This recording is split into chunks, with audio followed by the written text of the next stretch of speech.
Hit me, baby, one more time. What's up, skater boys and girls who are 16 and pregnant? Today, we're going to learn how to make the MTV logo in Adobe Illustrator. So I'm just going to open up a new file. I'm going to name this MTV logo, and I'm going to keep 1500 by 1500 pixels. But you can kind of do what you want. The first thing, I kind of have a picture that I've picked already. I'm just doing like the old school MTV logo. So yeah, just gonna do this one, just putting this as like a reference.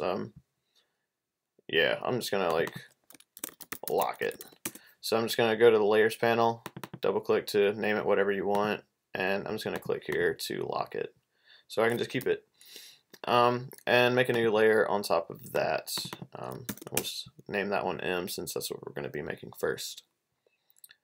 So the first thing that I want to do is I'm not gonna like just use the pen tool and copy it. I'm gonna try to make it shape by shape without just tracing basically, but I am going to at least give myself a head start and just copy that rectangle there.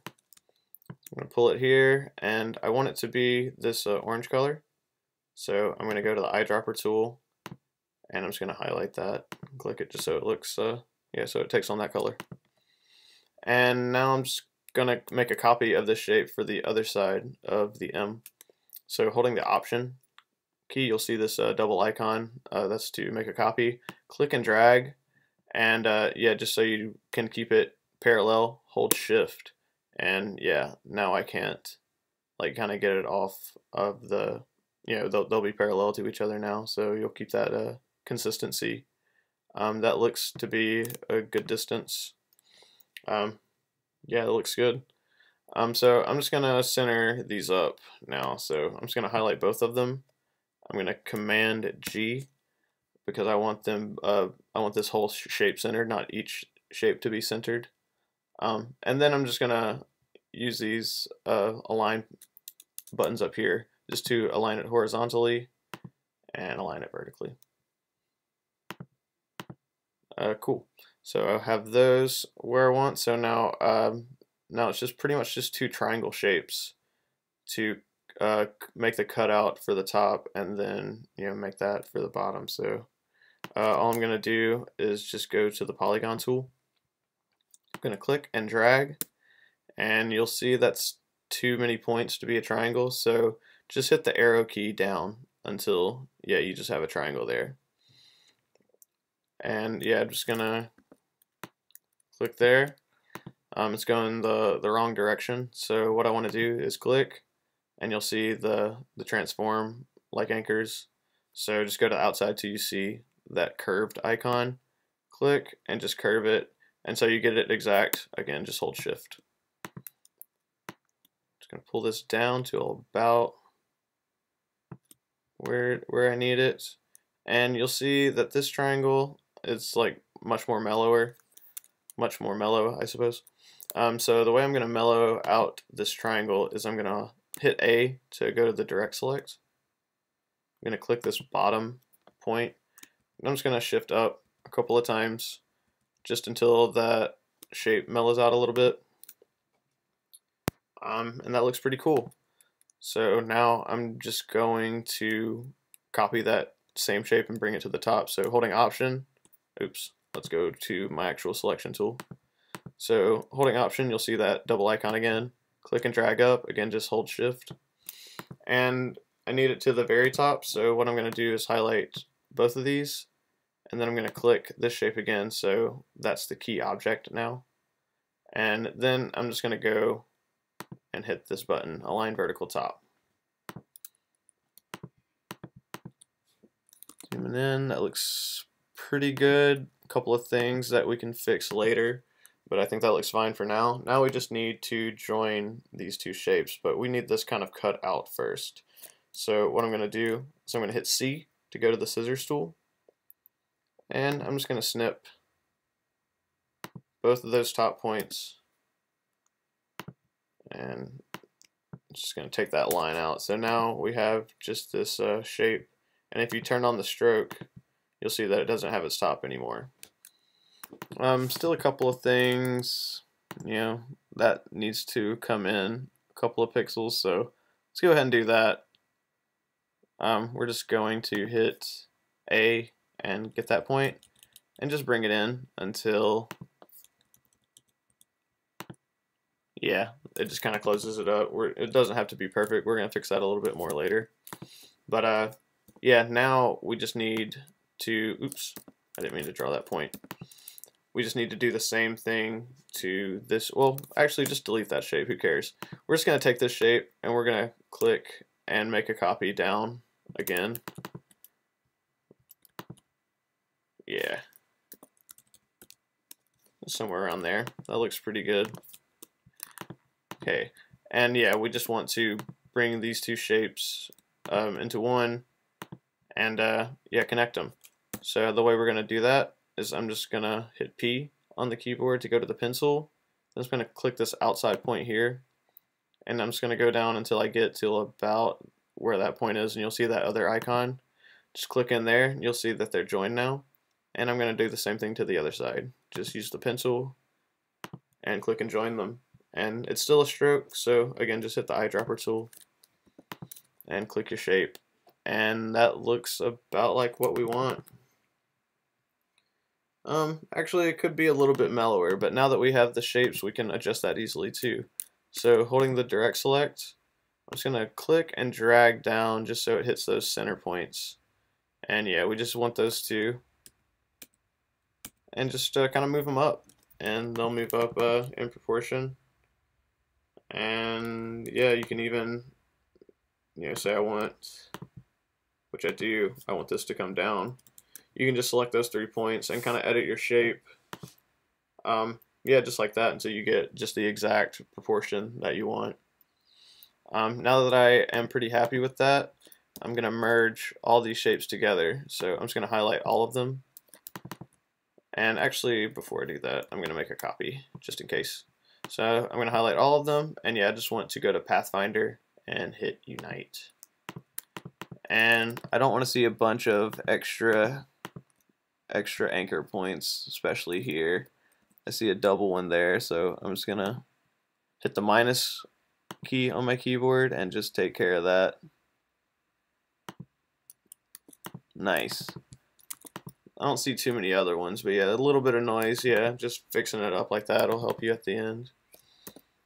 Cool, so now I have the M. Looks good. I'm gonna go ahead and lock that. The next thing I want to do is the 3D. So I'm going to make another layer, and we're going to be making this blue 3D. It looks like the 3D is kind of perspective. It's not going to any point. It looks like it's kind of coming out here somewhere. So what I'm going to do is I'm just going to get a circle, and I'm just going to draw just kind of a circle out here.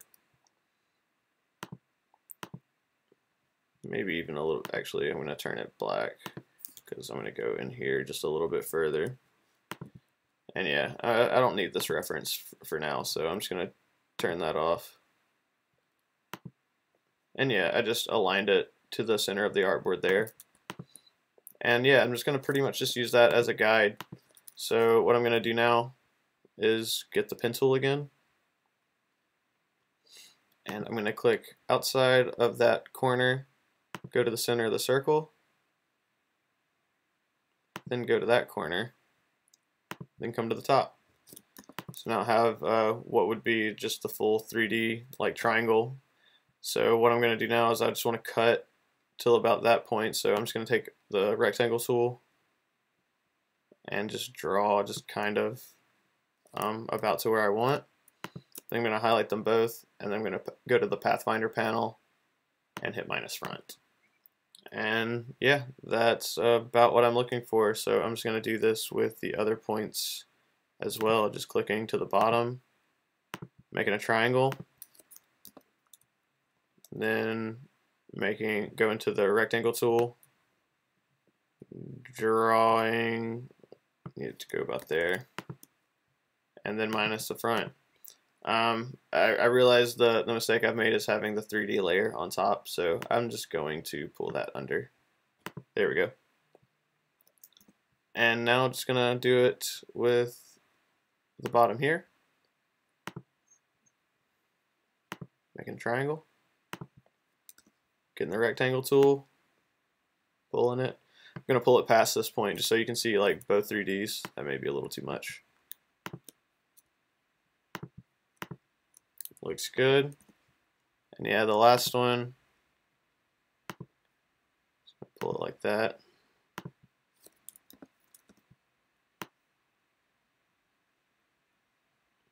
Yeah, pull it till about the same point here. Highlight them both. Minus. And yeah, this one, it gets cheated a little bit, so I got to pull this point back over here. And yeah, if you turn on your reference, you kind of see what I'm talking about. Yeah, that looks pretty good. I want all of these to be this blue color though. So now that I have them all selected, I'm just gonna go to the eyedropper and hit that blue. Yeah, that looks pretty good. I don't need that anymore. And now I'm just gonna put the stroke on all of it. So I'm just gonna make sure in my layers the M and the 3D is unlocked, and just highlight everything. I'm just gonna go to this stroke that's empty and fill it with black. Then I'm going to go to the stroke panel and bump it up to about 10 pixels. I don't like these like little jagged things, so I'm just going to highlight everything again. Just going to make it the round corner. That seems to help a little bit. And yeah, I can still just edit my shape from here just to get it about where I want. Just using the direct select just to make any just changes, last minute changes. Yeah, I think that looks pretty good to me. So now we're just gonna lock those, and I want to create these TV letters. So I'm gonna make a new layer. Just gonna name it TV and put it on top. I'm just gonna get the eyedropper tool and get this fill. Just click in it just so it's your fill, but we actually want to swap it for the stroke. And I'm just gonna go to this round brush and hit your brush tool. Just gonna pull it just to, we need something way bigger than that. I want it something just as wide as this. So I'm gonna undo that. Then I'm just gonna double click in this brush, and you see the options come up. And I'm gonna turn it up. Let's go to 80. I'm gonna draw it just to see. That looks pretty close, actually. Yeah, I think that's good enough for me. So what I'm gonna do is I'm just gonna click, and I'm just gonna kind of intentionally be a little bit rough with it. That's fine. I think that's cool. Actually, that one looks too poopy. So I'm just gonna do another one. Yeah, I think that's fine. And then with the second one, or with the V, just gonna draw. I'm just gonna make like that check, and then I'm just gonna kind of round it back into itself, just to give it that little bit of character there. And this like stroke looks smaller and scragglier, so I'm just gonna double click again to edit it, and I'm gonna go. Yeah, let's do that. Okay, we don't want to apply it to strokes because it'll change these, so let's hit leave strokes just to have that. And yeah, I'm just gonna draw just kind of down like that. Undo. Just get a couple until you kind of like it. I think that's fine. That looks good to me. And yeah, now that I'm looking at it, this like curves a little bit too much, so I'm just gonna delete some of those points just using the minus key on your keyboard. And yeah, you can kind of edit all of these too, just to give it the exact character that you want. And I think that looks fine. So now I'm just gonna click to highlight all of these strokes, and I want to expand them. So I'm just gonna go to Object, Expand Appearance.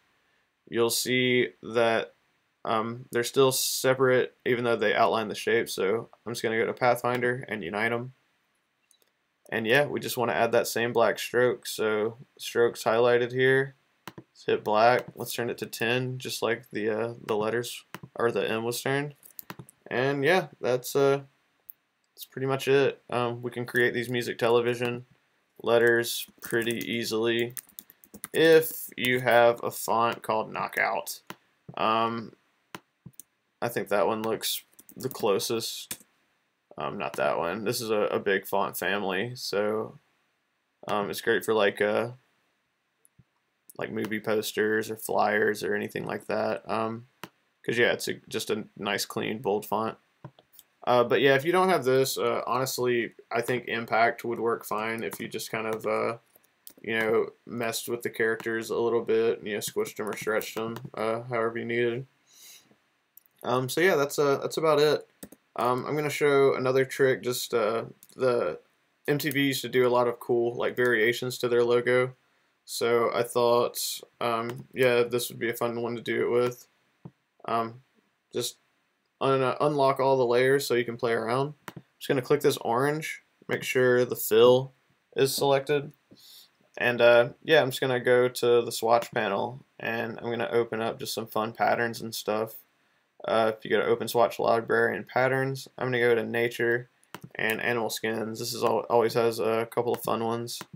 And yeah, you can cycle through, just find something, you know, that you like. You know, MTV just kind of used to do whatever. I like that. I think that looks cool. And yeah, for the blue, I'm just going to go to Select Same Fill Color, so it hits all the blues. And yeah, I can cycle through that too. You can, you know, just pick a random color, something like that, or you know, just pick another like pattern. You know, you can open up all types of stuff too. There's a bunch of like libraries and different things that, you know, you can mess with. So yeah, find something cool that you like, and oh, that's pretty dope. Yeah, you can kind of get lost doing this for a while. I'm just gonna kind of stop there. I think that looks pretty cool. So yeah, play around, make your own, make something that you like. It's really easy to do. Hope you enjoyed the video. Thanks for watching.